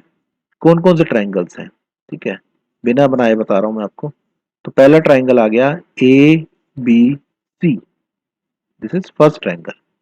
और सेकंड ट्राइंगल क्या है? ए बी सी तो फर्स्ट हो गया, ठीक है। दूसरा क्या हुआ? ए सी डी, ए सी डी, ये दो ट्राइंगल बन गए। तो हमें ये प्रूव करना है A B C is congruent to A C D, ठीक है, ये है इसमें।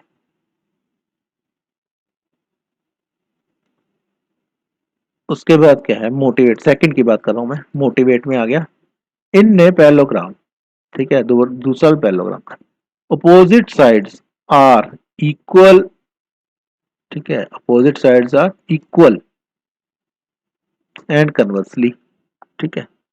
कब कन्वर्सली का मतलब क्या होता है? इसका उल्टा, इसका उल्टा, ठीक है। ये प्रूव करना है हमने पैरेललोग्राम में जो अपोजिट साइड्स हैं, आमने सामने की जो साइड्स हैं वो इक्वल होती हैं, ये प्रूव करना है, ठीक है। नेक्स्ट हम देखते हैं क्या है इसमें।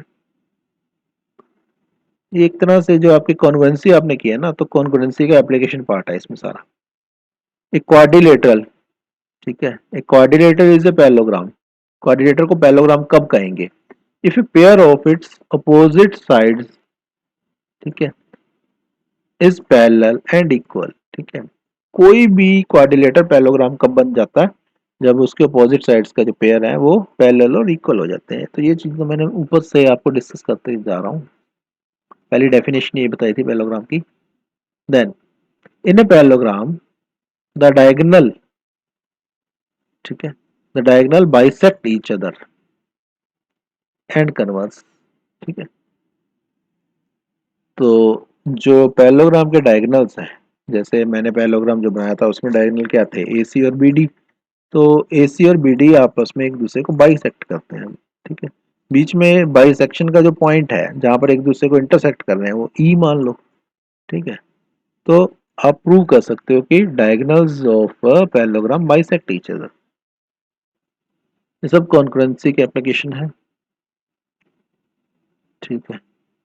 नेक्स्ट देखते हैं इन ए ट्राइंगल, ठीक है, in a triangle the line segment, देखिए लाइन सेगमेंट आ गया ना, the line segment joining the mid points of any two sides, ठीक है, mid points of any two sides is parallel to the third side. देखो इसमें बताता हूँ मैं आपको। फिर हम ट्राइंगल बनाते हैं, सिंपल ट्राइंगल बनाते हैं हमारा, ए ऊपर बी सी नीचे। तो बी सी तो बेस हो गया, ए ऊपर का पॉइंट हो गया। अब हम दो साइड्स लेते हैं और उनके मिड पॉइंट्स लेते हैं। दो साइड्स कौन कौन सी लेनी है हमने?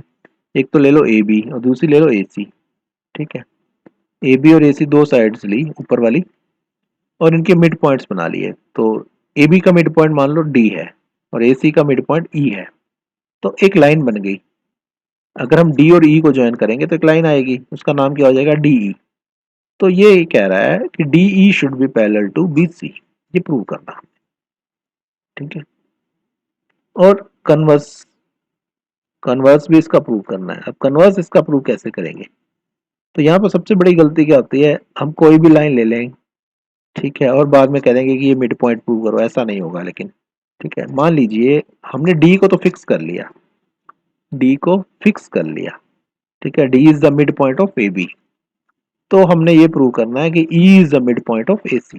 ठीक है, ये कन्वर्स बनता है इसका। तो नेक्स्ट है हमारे पास एरिया। ठीक है, ज्योमेट्री चल रही है, उसमें एरिया। अब किस किस चीज का एरिया है वो देखते हैं हम। तो पहला तो रिव्यू है, review concept of the area. ठीक है, पिछली क्लासेस में आपने जो जो एरिया के फॉर्मूले पढ़े उसका रिकॉल करो, तो इसका ये मीनिंग है। ठीक है, तो एरिया ऑफ रेक्टेंगल तक पढ़ा हुआ है इसके हिसाब से हमने पिछली क्लासेस में, तो एरिया ऑफ रेक्टेंगल का रिकॉल करो। ठीक है, तो एरिया ऑफ रेक्टेंगल आपको पता ही है क्या होता है। उसके बाद आता है प्रूफ पैरेललोग्राम। ठीक है, parallelogram on the same base, ठीक है, and between the same parallels have the equal area. एक अभी थ्योरम आ गई है। ठीक है, जितने भी पैरेललोग्राम बनेंगे सेम बेस पे होंगे अगर वो, और सेम पैरेलल्स के बीच में बनेंगे, सेम पैरेलल्स के बीच के में बनने का मतलब है कि उनकी जो हाइट है वो सेम होगी, तो उनका एरिया भी सेम होगा।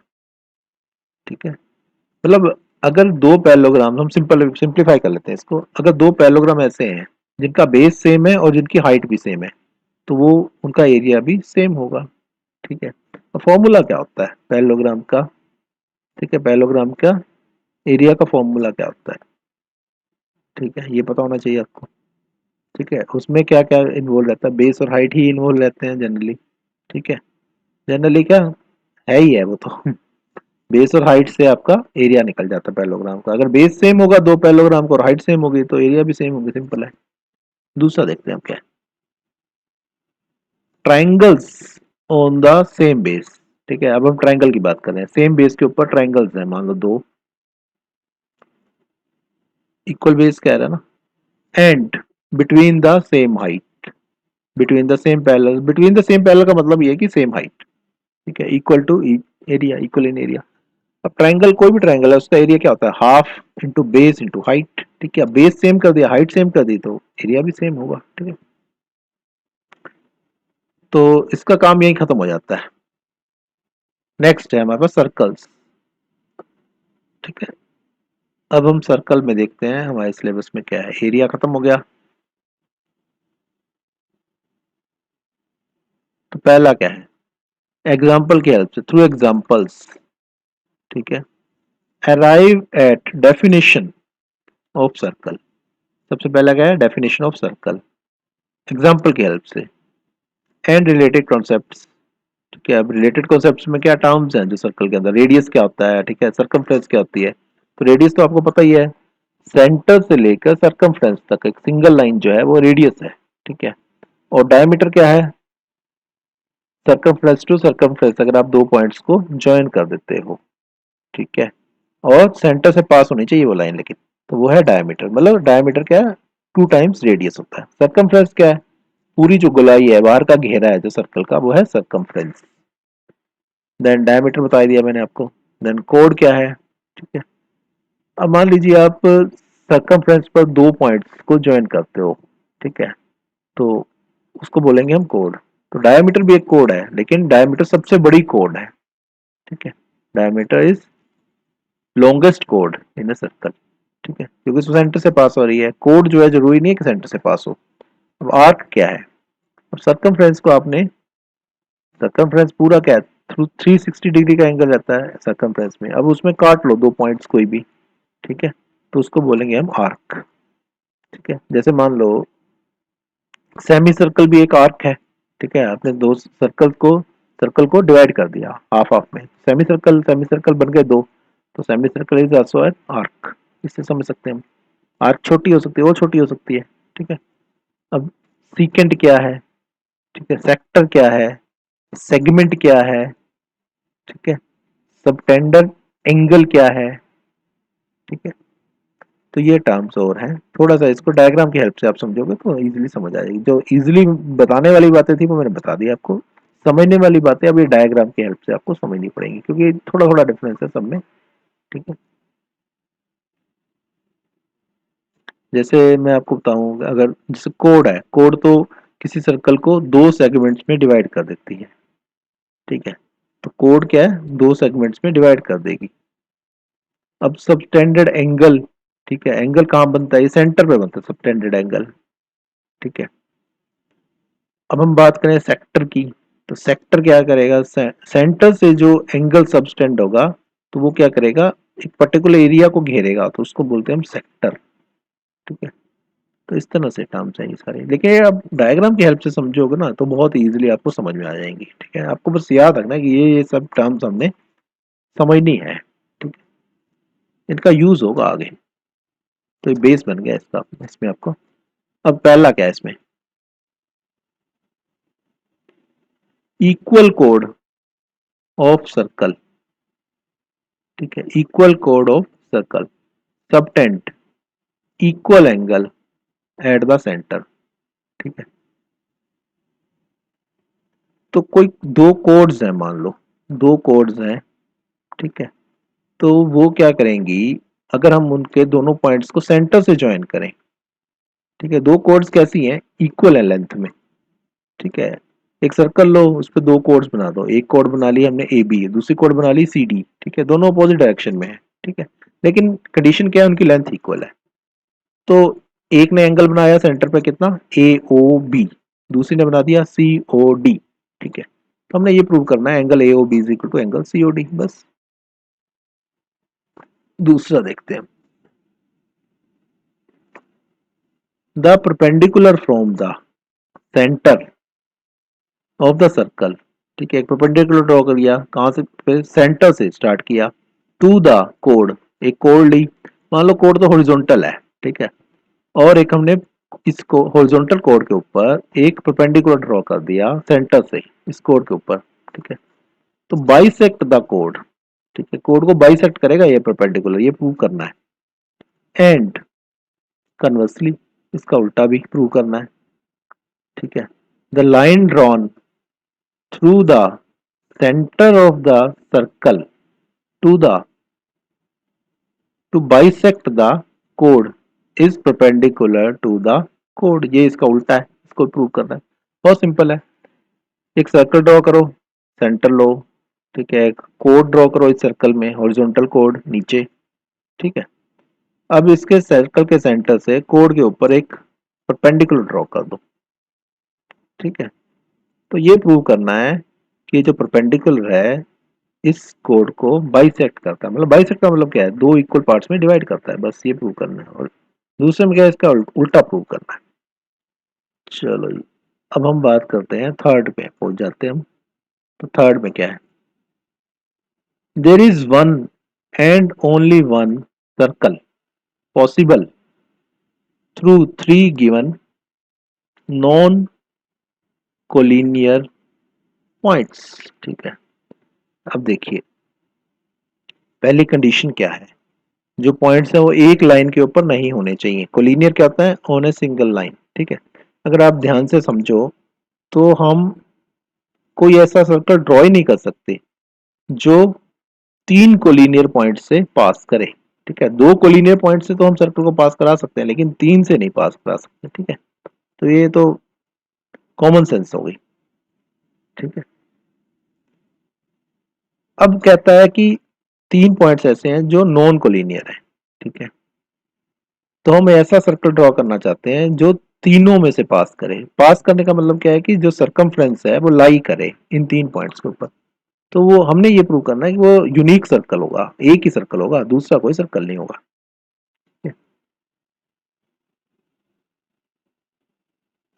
उसके बाद आते हैं हम equal codes of a circle. एक सर्कल है, उसके अंदर जो दो कोड्स हैं वो इक्वल हैं। ठीक है, अभी हम इसको भूल जाओ आप, और ऑफ कॉन्ग्रुएंट सर्कल्स। ठीक है, इसको हम बाद में देखते हैं। एक सर्कल लिया, उसके बाद उसके में दो कोड्स ड्रॉ की जिनकी लेंथ इक्वल है। जैसे हमने पहले किया था, are equidistant from the centre, ठीक है, are equidistant from the centre. फिर वही बात हो गई, एक सर्कल लो, इसमें दो कोड्स ड्रॉ करो अपोजिट साइड में, एक ले ली ए बी, दूसरी ले ली सी डी, ठीक है, सेंटर है ओ मान लो, तो ओ का जो डिस्टेंस है ए बी से और ओ का डिस्टेंस सी डी से वो इक्वल होगा, ये प्रूव करना हमने, ठीक है। अब दूसरा जो इसने इसको बढ़ा दिया आगे वो है कॉन्ग्रुएंट सर्कल्स के केस में भी ऐसा होगा, ठीक है, कॉन्ग्रुएंट सर्कल के केस में भी ऐसा होगा। नेक्स्ट क्या है, the angle subtended by arc, by an arc, ठीक है। अब आर्क की बात कर रहे हैं, कोड की बात नहीं कर रहे, ठीक है। तो एंगल जो बनाती है आर्क कहाँ बनाती है, एट द सेंटर, ठीक है, is double the angle subtended at the circumference. ये बहुत ही इंपॉर्टेंट चीज है, बहुत ही इंपॉर्टेंट, ठीक है। कोई भी आर्क जो एंगल सेंटर पे बनाती है वो डबल होता है वही आर्क जो एंगल बनाती है सर्कमफ्रेंस के ऊपर, ठीक है। उसके बाद हम देखते हैं angle in the same segment of a circle are equal, ठीक है। अब वही बात हो गई कि सेम सेगमेंट में जितने भी एंगल होंगे वो इक्वल होंगे, ठीक है। अब सेम सेगमेंट का मीनिंग क्या है, कोड जो है, कोड डिवाइड करती थी सेगमेंट्स में, ठीक है, कोई भी कोड है वो सर्कल को दो सेगमेंट्स में डिवाइड करती है, ठीक है। तो एंगल जो बन रहे हैं हमारे सेम सेगमेंट में, ठीक है, वो इक्वल होंगे। जैसे कोड ने जितने भी एंगल बनाए उस सेगमेंट के अंदर, ठीक है, आप बहुत सारे एंगल बना सकते हैं, ठीक है, डिफरेंट पॉइंट्स पे एंगल बना सकते हैं, लेकिन जो एंगल बनेंगे वो क्या होंगे, सेम होंगे। नेक्स्ट है इफ ए लाइन सेगमेंट, ठीक है। अब यहाँ पर ये ध्यान रखना, लाइन सेगमेंट और सेगमेंट अलग है, सेगमेंट तो सर्कल का है, जब लाइन सेगमेंट आ गई तो एक मतलब एक लाइन ही समझो, लाइन सेगमेंट को एक लाइन ही समझो जिसकी एक पर्टिकुलर लेंथ है। If a line segment joins, ठीक है, two points subtend equal angle at two other points lying on the same side of the line containing the segment, तो यहां पर दूसरा सेगमेंट हो गया containing the segment, ठीक है। the four points lie on a circle, ठीक है, four points lie on a circle, ठीक है। अब इसका मीनिंग क्या है, देखिए, एक पॉइंट लिया, मान लो एक पॉइंट ओ ले लिया हमने, ठीक है, एक लाइन ऊपर ली एक लाइन नीचे ली, ठीक है, एक लाइन ऊपर ली एक लाइन नीचे ली, ठीक है। तो अब ये चारों के चारों पॉइंट्स क्या है, सर्कल में से कब पास करेंगे उसकी कंडीशन है, लाई ऑन द सर्कल, चार पॉइंट्स है, ठीक है, वो सर्कल में से कब पास करेंगे उसकी कंडीशन है।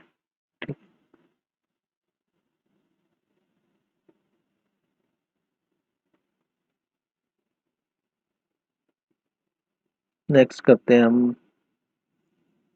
The sum of either of the pair of the opposite angles, ठीक है, अपोजिट एंगल का जो पेयर है ऑफ ए साइक्लिक, ठीक है, of a cyclic quadrilateral is 180 degree,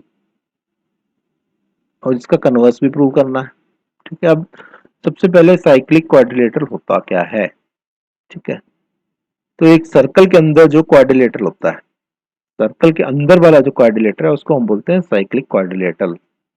तो कैसे बनेगा सर्कल के अंदर क्वाड्रिलेटर, सर्कल लो, ठीक है, इस पर कोई भी चार पॉइंट्स ले लो, उनको आपस में ज्वाइन कर दो लाइंस की हेल्प से, लाइन सेगमेंट की हेल्प से, तो जो क्वाड्रिलेटर बनेगा उसको हम बोलेंगे साइक्लिक क्वाड्रिलेटर। इसका मीनिंग क्या है कि चारों जो पॉइंट्स हैं हमारे क्वाड्रिलेटर के वो सर्कल की सर्कमफ्रेंस के ऊपर लाई करने चाहिए। तो यहाँ प्रूव क्या करना है कि साइक्लिक क्वाड्रिलेटरल के जो अपोजिट एंगल्स हैं वो उनका जो सम है वो 180 डिग्री होता है।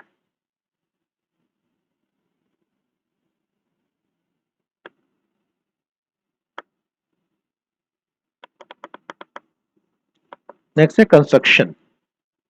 ठीक है, तो कंस्ट्रक्शन आपको पता ही है, सिंपल ज्योमेट्री में कि आपको कुछ ना कुछ बनाना होता है, ड्राइंग टाइप का रहता है कंस्ट्रक्शन। तो कंस्ट्रक्शन किस किस की चीज की करनी है हमने? कंस्ट्रक्शन देखिए बहुत इजी रहता है वैसे, अगर जिसको थोड़ा सा भी इसमें इंटरेस्ट हो। तो construction of bisectors of a line segment, ठीक है, and angles of the major. ठीक है, तो एक लाइन सेगमेंट का बाइसेक्टर, ठीक है, एक लाइन को दो इक्वल पार्ट्स में डिवाइड करना, देन ये एंगल बनाने 60 डिग्री, 90 डिग्री, 45 डिग्री, ठीक है, और इनको डिवाइड करना। ठीक है, जैसे 60 का आधा 30 बनाना, 90 का आधा 45 बनाना, 45 का आधा 22.5, 22.5 बनाना। ठीक है, तो ये आना चाहिए आपको। उसके बाद क्या है? कंस्ट्रक्शन ऑफ ट्राइंगल, ट्राइंगल बनाना है आपने। ठीक है, गिवन इट्स बेस, बेस दिया होगा आपको, और सम या डिफरेंस दिया होगा अदर टू साइड्स का, तो वो बनाना आपको। नेक्स्ट है क्या? Construction of triangle. ठीक है, फिर दोबारा से ट्राइंगल आ गया, ऑफ ए गिवन पेरीमीटर, आपको पेरीमीटर दिया होगा, एंड बेस एंगल। ठीक है, बेस एंगल्स दिए होंगे और पेरीमीटर दिया होगा। ठीक है, तो ये कंस्ट्रक्शन के तीन वो है। नेक्स्ट देखते हैं हम क्या है हमारे पास।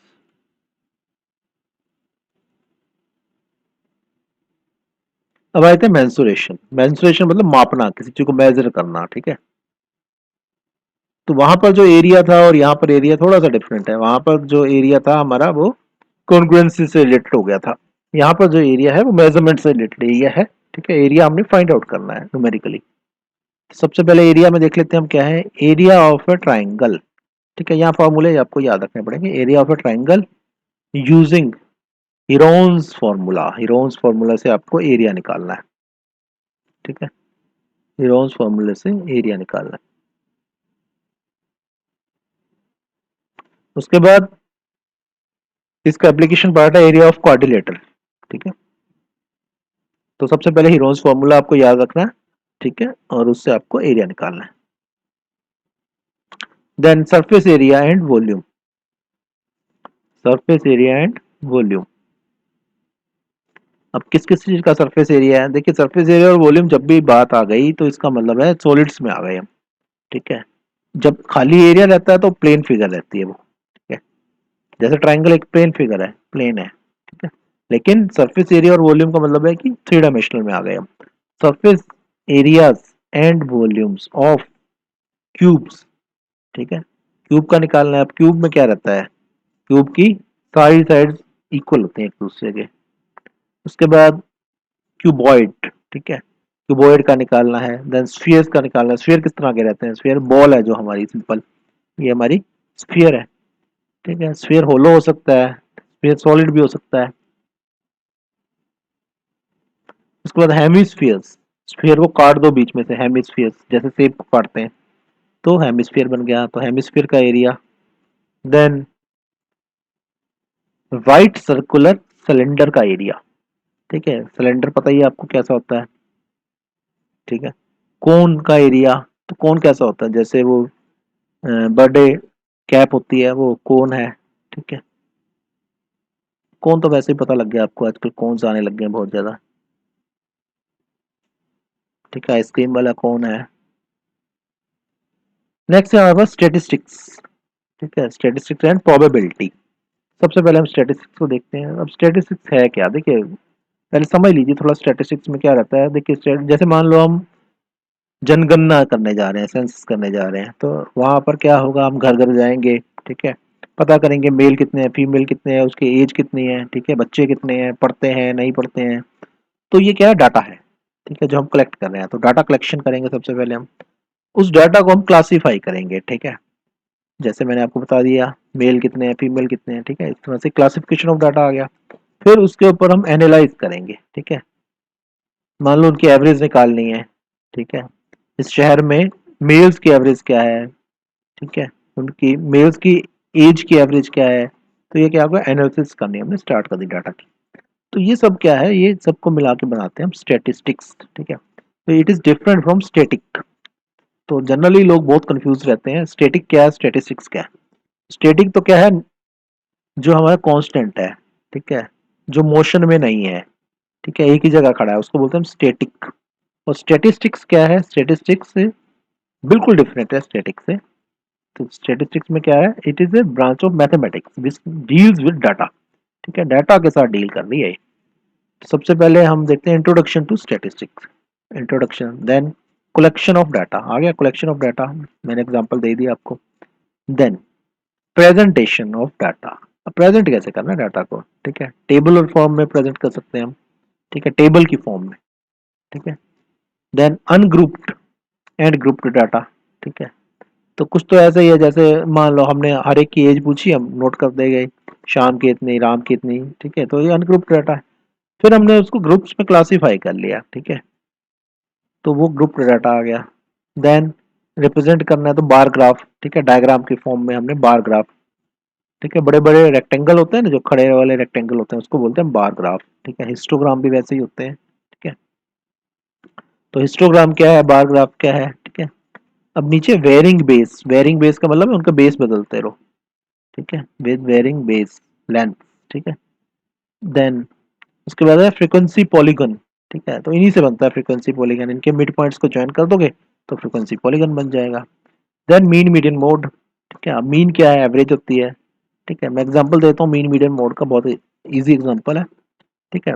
मान लीजिए आप ट्यूशन पे गए, 4 बच्चे हैं, ठीक है, और टीचर ने आपका टेस्ट लिया, ठीक है, 20 मार्क्स का टेस्ट था। तो 4 बच्चों के नाम रख लेते हैं A B C D, ठीक है।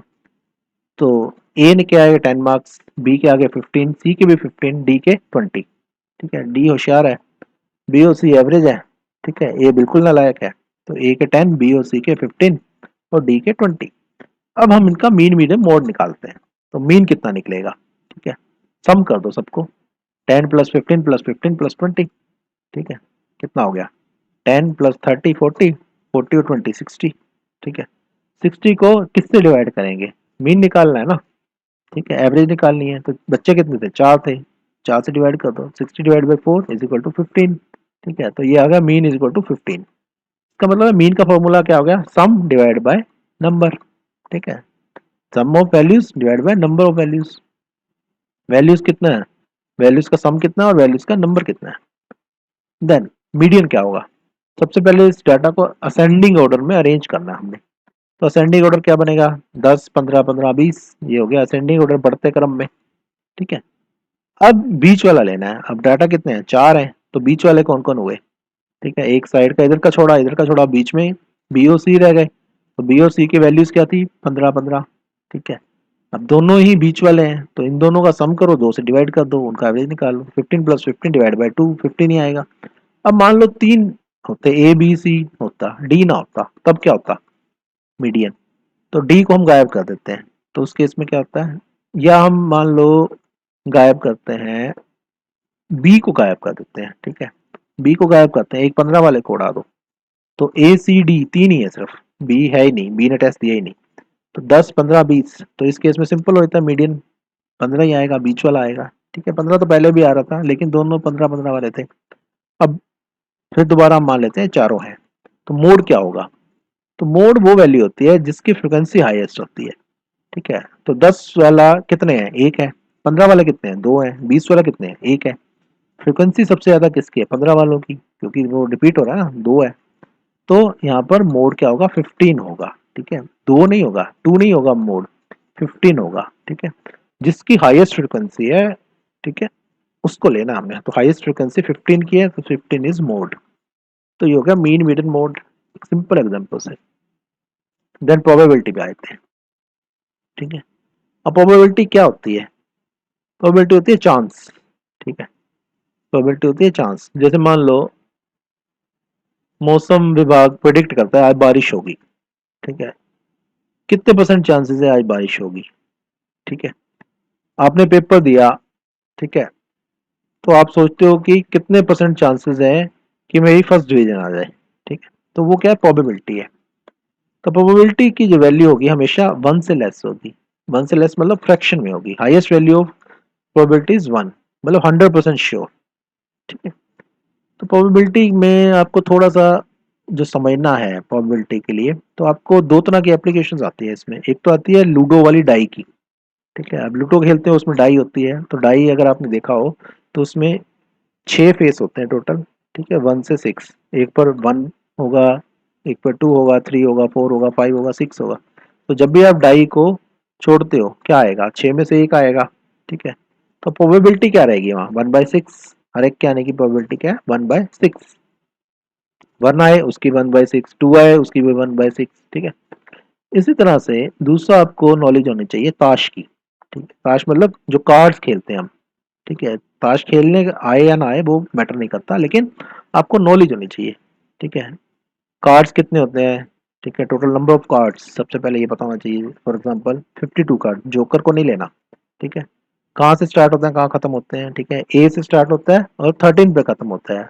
अब 13 तो लिखा नहीं होता उस पे, जे क्यू के होता है, ठीक है। जे क्या है, क्यू क्या है, के क्या है, ये पता होना चाहिए, ठीक है। अब उसके बाद क्या है, ईंट क्या होती है, हुक्म क्या होता है, ठीक है, वो सब पता होना चाहिए। इसमें इंग्लिश में क्या बोलते हैं, ठीक है, क्योंकि आपको तो इंग्लिश में पढ़ना है, तो वो सब पता होना चाहिए। तो इस तरह से ये मैं कंबाइन वे में बता रहा हूँ आपको, ये 9th और 10th दोनों में आएगी प्रोबेबिलिटी। तो इस तरह से आपको थोड़ा सा आइडिया होना चाहिए, क्योंकि एप्लीकेशन पार्ट में ये आ जाता है। तो प्रोबेबिलिटी का मैंने आइडिया दे दिया आपको। यहाँ पर आपका सिलेबस खत्म होता है क्लास 9 मैथमेटिक्स का। अगर आपने इसकी प्रिपरेशन करनी है तो इसके लिए जो बुक्स हैं वो डिस्क्रिप्शन बॉक्स में है, आप वो बुक्स परचेज कर सकते हैं, ठीक है। वो सिलेबस के अकॉर्डिंग है, बिल्कुल इसके टर्म 1 एंड टर्म 2 के 2021-2022 के। अगर आपको वीडियो अच्छा लगा हो तो लाइक करें, चैनल को सब्सक्राइब करें। मिलते हैं नेक्स्ट वीडियो में। आपको हर एक सब्जेक्ट का वीडियो, डिटेल्ड सिलेबस का वीडियो इसी तरह से हर एक सब्जेक्ट का, हर एक क्लास का अवेलेबल है।